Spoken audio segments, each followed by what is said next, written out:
शिवरायांच्या पुतळ्याप्रकरणी उपमुख्यमंत्री अजितदादांनंतर मुख्यमंत्री शिंदेंकडूनही माफी। नवीन पुतळा उभारण्यासाठी सरकार दरबारी हालचाली। जगविख्यात शिल्पकार राम सुतार वर्षा बंगल्यावर।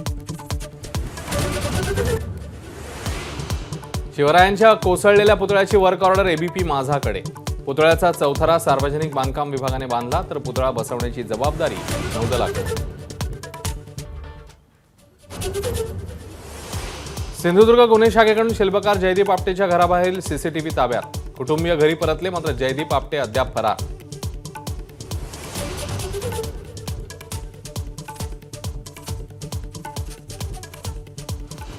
शिल्पकार जयदीप आपटे संघाचा माणूस पटोलेंचा दावा, तर आपटेला नितेश राणेंमुळे कॉन्ट्रॅक्ट मिळालं, सुषमा अंधारेंचा आरोप। तर मुनगंटीवारांनी आपटेंचा संबंध राहुल गांधींशी जोडला। मालवणच्या राजकोट किल्ल्यावरच्या राड्या प्रकरणी दगलीसारखे गंभीर गुन्हे दाखल, पण कोणत्याही नेत्याचं नाव नाही, केवळ कार्यकर्तेच अडकले। राष्ट्रवादीची ॲलर्जी, उलट्या होतात। शिंदेंचे मंत्री तानाजी सावंतांच्या वक्तव्याने महायुतीत ठिणगी। हे ऐकण्यापेक्षा युतीतून बाहेर पडूया, पदाधिकारी अजितदादांना विनंती करणार। पंतप्रधान उद्या बदलापूरवर बोलणार का? उद्धव ठाकरेंचा सवाल। इनफ इज इनफ म्हणणाऱ्या राष्ट्रपती मणिपूरच्या वेळीही बोलल्या असत्या तर बरं झालं असतं, ठाकरेंचा टोला।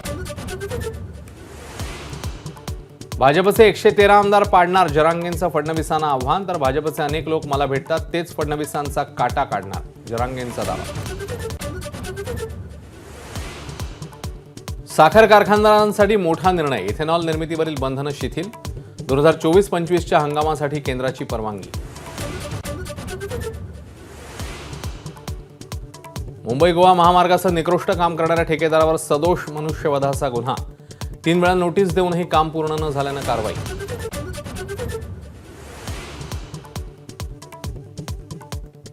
पंतप्रधान मोदी उद्या महाराष्ट्र दौऱ्यावर, वाढवण बंदराचं करणार भूमिपूजन। मुंबईत ग्लोबल फिनटेक फेस्टमध्ये संबोधित करणार।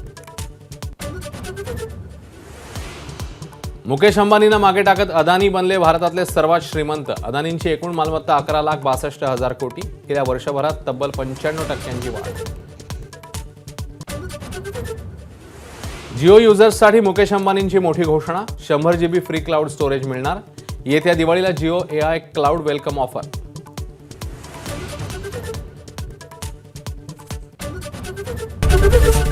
एबीपी माझा, उघडा डोळे बघा नीट।